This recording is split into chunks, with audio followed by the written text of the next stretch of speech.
Tu sais quel est c'est le nombre qui sépare les personnes qui finissent par devenir riches de celles qui passent toute leur vie à lutter avec l'argent? Ce n'est pas 1 million de dollars. Ce n'est pas 500 000. C'est 100 000 dollars. Et voici ce qui est fou. Une fois que tu atteins 100 000, l'argent commence à se multiplier si vite que ça semble presque injuste.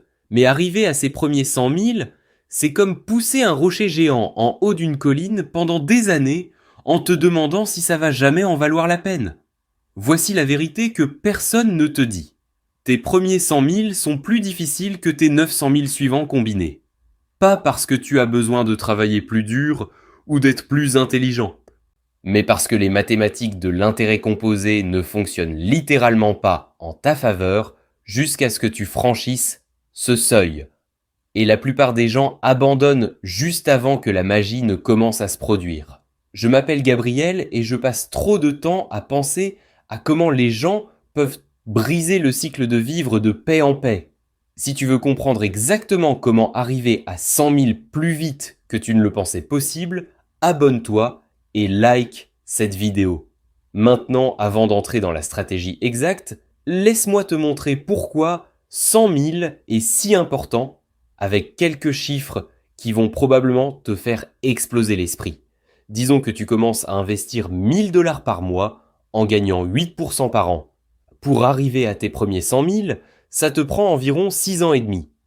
6 ans et demi de sacrifice, de discipline et de te demander si ça fonctionne vraiment. Mais voici où ça devient fou. Tes deuxièmes 100 000 ne prennent pas 6 ans et demi supplémentaires, ils prennent environ 4 ans. Tes troisièmes 100 000 prennent seulement 3 ans. Au moment où tu arrives à 500 000, tu ajoutes 100 000 tous les ans et demi. Et une fois que tu arrives à 1 million, tu génères 100 000 en gain d'investissement seulement tous les 12 à 15 mois sans ajouter un seul dollar de plus. Ces premiers 100 000 qui ont pris 6 ans et demi de travail acharné se produisent maintenant automatiquement chaque année. C'est le pouvoir de l'intérêt composé qui s'active enfin. Mais tu dois y arriver d'abord.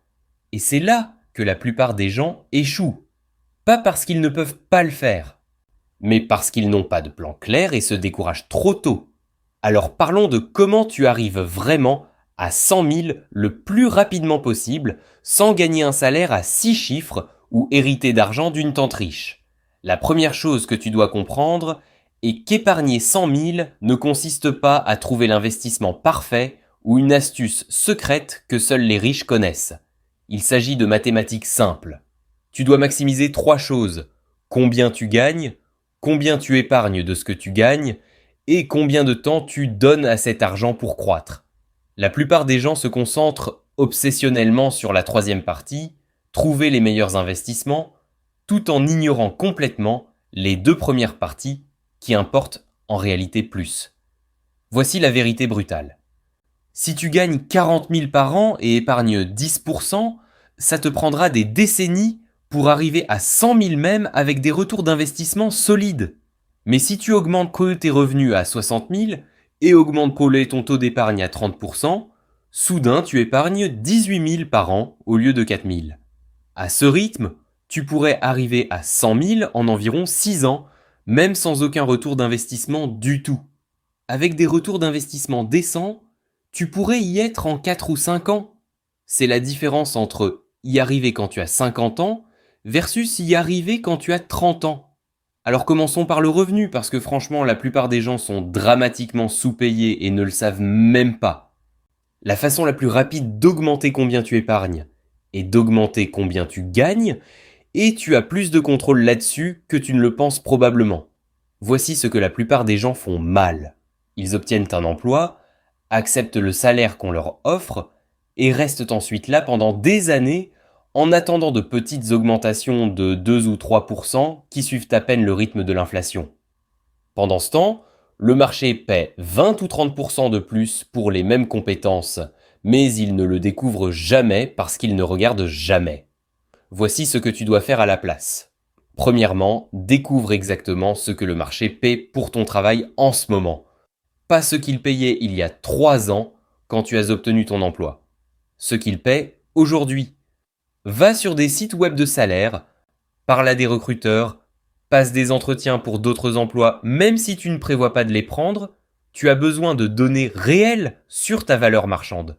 Deuxièmement, si tu es payé significativement moins que le marché, tu dois avoir une conversation avec ton employeur actuel sur l'augmentation de ta rémunération.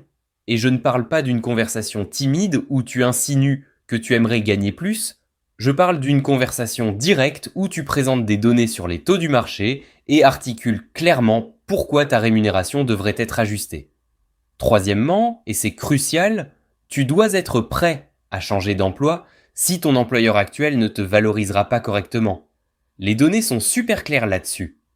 Les gens qui changent d'emploi tous les 2 ou 3 ans gagnent significativement plus au cours de leur carrière que les gens qui restent avec un employeur. Je ne dis pas que tu devrais être un sauteur d'emploi sans loyauté. Je dis que ta loyauté devrait être envers ta progression financière, pas envers une entreprise. Mais augmenter ton salaire de base n'est qu'une façon d'augmenter le revenu. Tu dois aussi penser aux revenus secondaires. Et avant que tu lèves les yeux au ciel en pensant que je vais te dire de commencer un blog ou de vendre des cours en ligne, détends-toi. Je parle de revenus secondaires, pratiques et réalistes que tu peux commencer ce mois-ci. Tu as une compétence pour laquelle les gens paieront: design graphique, écriture, programmation, comptabilité, peu importe. Faire du freelance seulement 10 heures par semaine à 50 $ de l'heure, c'est 2 000 de plus par mois. C'est 24 000 par an qui vont directement vers ton objectif de 100 000. Tu as une chambre supplémentaire ou un canapé? Louer un espace, même une partie du temps, peut t'ajouter 500 à 1000 par mois. Tu as une voiture? Conduire pour des services de covoiturage ou de livraison seulement les week-ends peut facilement générer 1000 à 1500 supplémentaires par mois. Le point n'est pas de te tuer au travail. Le point est que pendant le temps qu'il te faut, pour arriver à 100 000, 4 à 6 ans typiquement, des revenus supplémentaires peuvent littéralement réduire ce temps de moitié. Et une fois que tu arrives à 100 000, tu peux réduire ou éliminer les revenus secondaires parce que l'intérêt composé prend le relais. Maintenant parlons du côté de l'épargne, parce que c'est là que la plupart des gens ont tout à l'envers. Ils pensent qu'épargner consiste à découper des coupons et à sauter des lattes. Et écoute, ces choses ne font pas mal, mais ce n'est pas ce qui t'amène à 100 000. Ce qui importe vraiment, c'est ton taux d'épargne.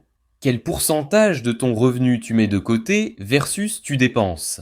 Si tu gagnes 50 000 et épargnes 5 000, c'est un taux d'épargne de 10%. À ce rythme, ça te prendra pour toujours d'arriver à 100 000. Mais si tu gagnes 50 000 et épargnes 22 000, c'est un taux d'épargne de 40%. Maintenant, on parle d'arriver à 100 000. En 5 ou 6 ans, même sans croissance d'investissement, voici comment tu arrives à des taux d'épargne vraiment élevés, sans vivre dans le sous-sol de tes parents en mangeant des ramen. Tu te concentres sur les 3 grands: logement, transport et nourriture. Ces 3 représentent typiquement 60 à 70% des dépenses de la plupart des gens. Optimise-les, et tu peux épargner des quantités massives d'argent sans sentir que tu te prives. Pour le logement, la sagesse conventionnelle dit que tu devrais dépenser environ 30% de ton revenu. Mais si tu essaies d'arriver à 100 000 rapidement, tu dois être plus près de 20 ou même 15%. Cela signifie probablement avoir des colocataires, même si tu préférerais vivre seul. Cela signifie choisir un quartier moins cool qui est moins cher. Cela signifie peut-être rester chez tes parents quelques années de plus si c'est une option. Oui, ça craint. Oui, tes amis pourraient entier se moquer de toi. Mais voici le truc.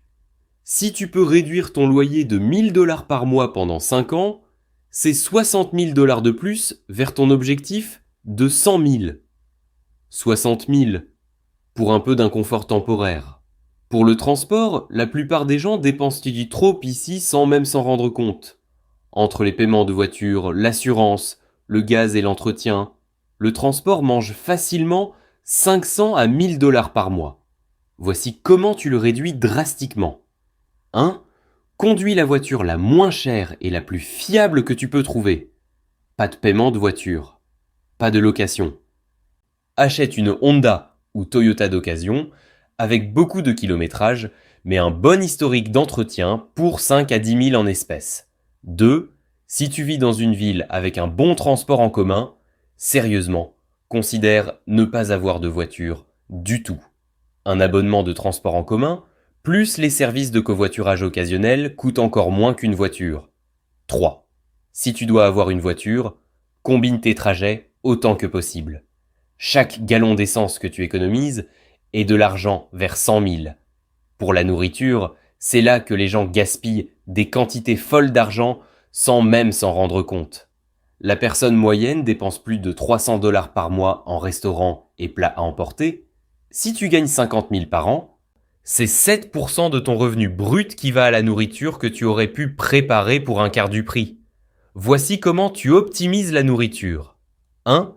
Prépare tes repas le dimanche pour toute la semaine. Oui, c'est ennuyeux. Oui, tu mangeras beaucoup des mêmes choses, mais tu économiseras probablement 200 à 300 $ par mois. 2. Achète en gros les aliments de base que tu utilises constamment. Riz, haricots, pâtes, poulet congelé, légumes congelés. Ces choses sont bon marché en quantité et durent éternellement. 3. Arrête de commander des plats à emporter, sauf pour des occasions spéciales. Chaque fois que tu es tenté de commander, rappelle-toi que ces 30 $ pourraient être 35 $ l'année prochaine, 40 $ dans 5 ans et 50 $ dans 10 ans si tu les investis à la place. Tu ne manges pas juste un burrito de 30 $, tu manges un burrito de 50 $ de richesse future. Maintenant, parlons d'où mettre réellement ton argent une fois que tu l'épargnes, parce que c'est là que beaucoup de gens se paralysent en essayant de trouver la stratégie d'investissement parfaite. Voici la réalité. Pour arriver à 100 000, ta stratégie d'investissement n'a pas besoin d'être compliquée. En fait, plus elle est simple, mieux c'est. La réponse est simple. Des fonds indiciels à faible coût dans des comptes avec avantages fiscaux. Premièrement, maximise toute équivalence de 401K que ton employeur offre. C'est littéralement de l'argent gratuit si ton employeur égale 3% et que tu ne contribues pas au moins 3%, tu laisses des milliers de dollars sur la table chaque année. Deuxièmement, contribue à un compte de retraite individuel. Rote jusqu'à la limite annuelle si tu te qualifies. L'argent croît libre d'impôts et tu peux retirer tes contributions à tout moment, sans pénalité, si tu as vraiment besoin d'accéder à l'argent. Troisièmement, une fois que tu as maximisé les options avec avantages fiscaux, mets l'argent supplémentaire dans un compte de courtage régulier en investissant dans les mêmes fonds indiciels à faible coût. Voici ce que tu ne devrais pas faire. N'essaie pas de choisir des actions individuelles en espérant devenir riche rapidement. Ne poursuis pas les crypto-monnaies ou les investissements mimes parce que ton cousin a gagné de l'argent avec eux. Ne garde pas tout en espèces parce que tu as peur que le marché chute. Le marché boursier a historiquement fait une moyenne d'environ 10% par an sur de longues périodes. Certaines années, il monte de 20%, certaines années, il baisse de 10%, mais pendant le cadre temporel de 5 à 7 ans qu'il te faut pour arriver à 100 000, tu as historiquement eu de très bonnes chances de retour solide. Et même si tu vis une chute pendant ce temps, c'est en fait une bonne chose parce que tu achètes plus d'actions à des prix réduits qui croîtront quand le marché se rétablira. Maintenant, parlons des pièges mentaux qui empêchent les gens d'arriver à 100 000 même quand ils font tout le reste bien. Le premier piège est la fatigue du sacrifice. Pendant la première année ou deux, tu es motivé. Tu es excité de voir ton compte croître. Mais à l'année 3, quand tu conduis toujours cette vieille voiture et vis avec des colocataires pendant que tes amis améliorent leur vie, tu commences bien à sentir que tu rates quelque chose. Voici comment tu combats ça. Premièrement, donne-toi de petites victoires en chemin. Quand tu arrives à 25 000, fais quelque chose de petit mais significatif pour célébrer. Peut-être que c'est un dîner agréable ou un petit voyage de week-end. Pas quelque chose qui déraille ton progrès, juste quelque chose qui reconnaît combien tu es allé loin. Deuxièmement, entoure-toi de personnes qui comprennent ce que tu fais. Si tous tes amis dépensent dans l'Est de l'argent qu'ils n'ont pas pour des choses dont ils n'ont pas besoin, ça va être difficile de rester concentré. Trouve au moins une ou deux personnes qui sont sur un chemin financier similaire et vérifiez-vous mutuellement régulièrement. Le deuxième piège mental est l'inflation du style de vie. C'est quand tu obtiens une augmentation au travail et commences automatiquement à dépenser plus. Tu déménages dans un appartement plus agréable, tu améliores ta voiture, tu commences bio à manger dans des restaurants plus chers. Avant que tu t'en rendes compte, tu gagnes 30% de plus mais épargnes exactement le même montant qu'avant. Voici la règle. Quand tu obtiens une augmentation, au moins 50% de cet argent supplémentaire devrait aller directement à l'épargne. Idéalement plus comme 70 ou 80% jusqu'à ce que tu arrives à 100 000. Tu peux améliorer ton style de vie un peu, mais la majorité de l'augmentation devrait accélérer ton chemin vers 100 000. Le troisième piège mental est la comparaison. Tu vois des amis acheter des maisons, conduire de nouvelles voitures, partir en vacances chères. Tu commences à sentir que tu prends du retard, même si financièrement tu es très en avance. Voici ce que tu dois te rappeler. La plupart de ces personnes financent leur style de vie avec de la dette. Ils ont l'air riches, mais ils sont fauchés. Toi, tu as l'air moyen, mais tu construis une vraie richesse qui te donnera de vraies options plus tard. Dans 5 ans, quand tu auras 100 000 investis, la plupart de ces personnes seront encore en train de payer les voitures et vacances qu'ils ont achetées aujourd'hui. Le quatrième piège mental est le perfectionnisme. Les gens attendent dans le moment parfait pour commencer à épargner sérieusement. Ils attendent après avoir payé toutes leurs dettes, ils attendent après avoir acheté une maison, ils attendent de gagner plus d'argent, ils attendent que les enfants soient plus grands, il y a toujours une raison de reporter, mais voici la vérité. Ce ne sera jamais le moment parfait. Il y aura toujours d'autres demandes sur ton argent. Tu dois commencer maintenant, avec ce que tu as, ou tu n'y arriveras jamais. Même si tu ne peux épargner que 300 par mois en ce moment, c'est mieux que d'attendre de pouvoir épargner 1000, parce que ces 300 croissent pendant le temps que tu attends. Maintenant, laisse-moi te donner un calendrier réaliste pour arriver à 100 000 basé sur différents niveaux de revenus et taux d'épargne. Si tu gagnes 40 000 par an et peux épargner 25%, c'est 10 000 par an. Avec des retours d'investissement de 8%, tu arriveras à 100 000 en environ 7 ans. Si tu gagnes 60 000 par an et épargnes 30%, c'est 18 000 par an. Tu arriveras à 100 000 en environ 5 ans. Si tu gagnes 88 000 par an et épargnes 35%, c'est 28 000 par an. Tu arriveras à 100 000 en environ 3 ans et demi. Note qu'aucun de ces scénarios ne nécessite un salaire à 6 chiffres ou des retours d'investissement fous. Il nécessite juste une épargne disciplinée pendant plusieurs années. Et une fois que tu y arrives, tout change. Voici ce que la plupart des gens ne comprennent pas sur le fait d'arriver à 100 000. Il ne s'agit pas vraiment du nombre, il s'agit de qui tu deviens dans le processus. Pour arriver à 100 000, tu dois développer des compétences que la plupart des gens n'apprennent jamais.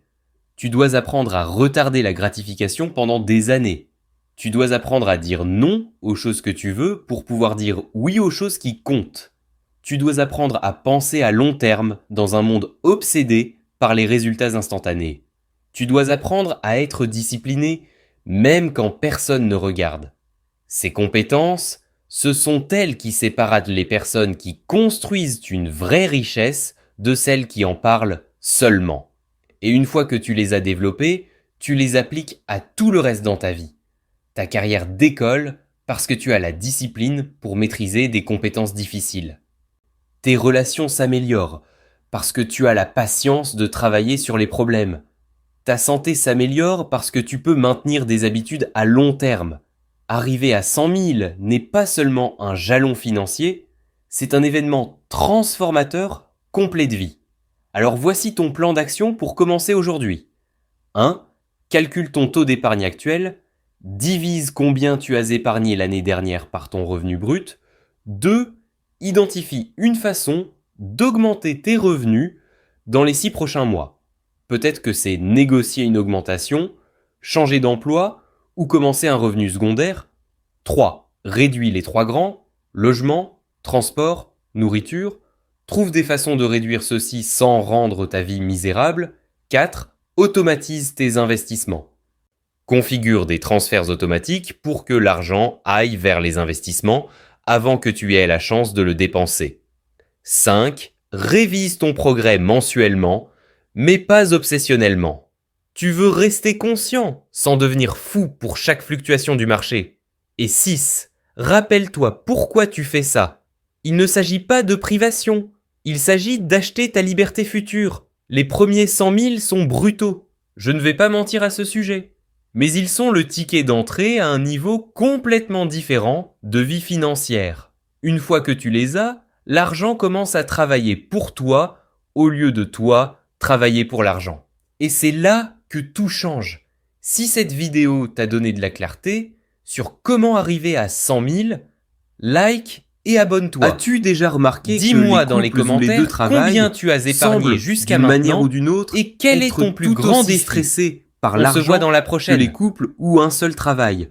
Comme si ce deuxième revenu qui est censé te faire sentir financièrement en sécurité te fait en fait juste te sentir plus piégé. Tu gagnes le double